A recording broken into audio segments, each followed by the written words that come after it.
A lot of things went unexpected for us as fantasy football players in week 1. In this video, we're going to break down and talk about snap shares from around each team in the NFL, who's getting the snaps, who's getting the bulk of the opportunities in each offense, who should we be adding on our roster, trading away, trading for, things of that nature. Of course, not everything in week 1 is set to repeat itself in week 2 and beyond, but we do have a good insight of what each NFL offense is going to look like now versus what we did before a full week of NFL games. This is week 1 snap counts, opportunity share, players we should be monitoring. So let's roll the intro.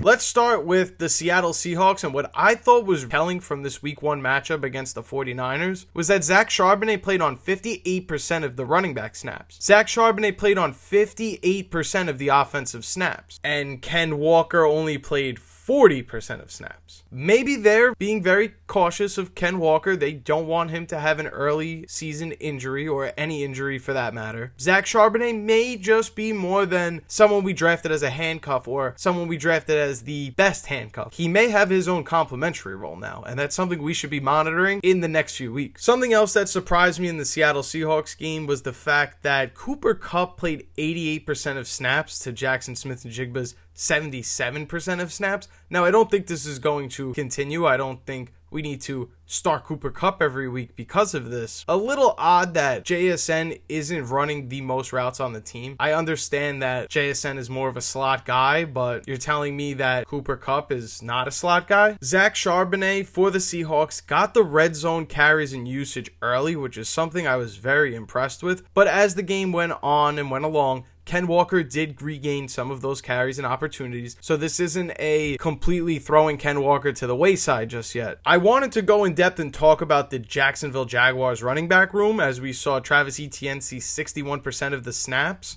which led that running back room. But now that Tank Bigsby has been traded, I think it's pretty obvious that this is Travis Etienne's backfield, which includes a potential handcuff stash, or I would go ahead and grab him if you want a running back for the long-term value in fantasy. Travis Hunter saw 64% of the snaps on offense, which is pretty good for a rookie who plays wide receiver and corner. I don't think there really should have been any doubts of how much Travis Hunter was going to play wide receiver in the NFL. The Jacksonville Jaguars traded a lot to get him, and hopefully he can hit 70% of snaps next week in week 2. Next, I do want to talk the Denver Broncos because I owe Outlier Militia an apology for saying start RJ Harvey, and he only played about 29% of the snaps on offense. Now, we definitely know there are better days ahead for RJ Harvey, but for right now, can't be rostered till we at least see him get closer to 35%, 40% of the snaps. I really do like RJ Harvey and his big playability. However, J.K. Dobbins and R.J. Harvey each only had one big play each. J.K. Dobbins was a 19-yard touchdown, so that was great if you started him. However, if you got R.J. Harvey in your lineup, you only had a 50-yard run. That was the explosion play. If we take both R.J. Harvey's 50-yard explosion run out and J.K. Dobbins hitting his head on the goalpost for 19 yards and a score, both of these running backs averaged the same amount of yards per carry at about 4. Neither one was significantly better.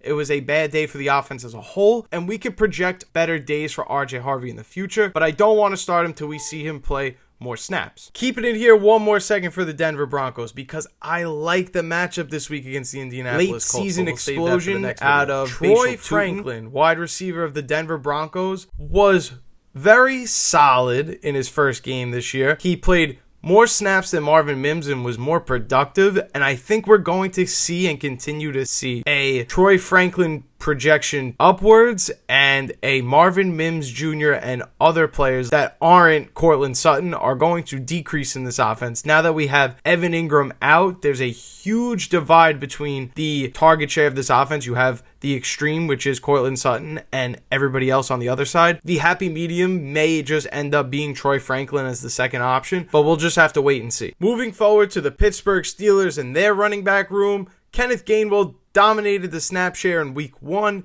He is someone in deep leagues that you could add if you needed a running back. This running back room is a mess, and I feel sorry for anyone that's a Caleb Johnson owner or even Jalen Warren, as he looked good, but the opportunities will always be limited for him, it seems like. Now let's move on to the Washington Commanders running back room. Bill played a third of the snaps, which is pretty good. Austin Eckler took most of the offensive snaps in that running back room, which is not a surprise. And I said to add Chris Rodriguez before week 1. Sorry about that. Drop him. Someone that maybe didn't dominate the snap share as much, but Alec Iamaner of the Tennessee Titans had 7 targets in the offense. It wasn't a good day for the offense at all, but to see a rookie right away command 7 targets that fast behind a receiver like Calvin Ridley, it was very impressive. If this offense was any better or showed any signs of improvement from last year, definitely would have made a case to add Alec Iamaner on waivers this week, but because he didn't, just someone that we should be monitoring going forward. And lastly, if we're talking about offensive snaps in different offenses and who's winning the jobs, Keon Coleman has won the wide receiver 1 starting job, and I apologize for being wrong about that one as well. But I'm not ready to start Keon Coleman yet in fantasy. I personally I understand that there were a lot of targets and he had the most and was the leading receiver in the comeback against the Ravens, but they're not going to throw the ball that much every game. They're not always going to be down 40-25, needing a multiple scores to get back in the fourth quarter. Let's be real here. So yes, Keon Coleman's probably going to get 7 targets on a good game, but that touchdown that he scored wasn't even intended for him. I know he should have had a touchdown before that anyway, but just keep in mind that Keon Coleman, as good as he looked in the comeback against the Ravens, is still a boomer bust flex wide receiver right now. And why the hell not? While we're here, let's talk about Thursday Night Football, because I probably will post the start sit video on Friday, meaning we're going to miss Packers versus Commanders, which I don't want to do. So Commanders-Packers, Thursday night game. I would temper expectations for both quarterbacks. Neither Jordan Love or Jaden Daniels have a great matchup. Jaden Daniels may be dealing with a wrist injury, they're saying. Who knows how that's going to go on a short week. I would temper expectation on both of those guys. I really like Josh Jacobs in this one. Not so crazy about the Washington Commanders running back room. I would sit Eckler unless you had to play him. Wide receivers do not have a great matchup in this one. You probably have to play Terry McLaurin, but I temper expectations on him too. Sit the Packers wide receivers. I think this is going to be a Josh Jacobs, Tucker Kraft, Zach Ertz game if any Commander wide receiver pass catcher breaks out. If you're gonna play a kicker in this game, definitely take Brandon McManus. Stay away from Matt Gay. You can start the Packers defense this week. Not my favorite, but you can't start the Commanders defense. That's a fact. But I would not start the Commanders defense this week. So that's going to wrap it up for my little Thursday Night Football preview bonus. Make sure you smash the like button if you stuck around and got that little bit of information. That's all the time I have for you guys today. The next time I will see you guys, I will be talking starts and sits for all of the Sunday games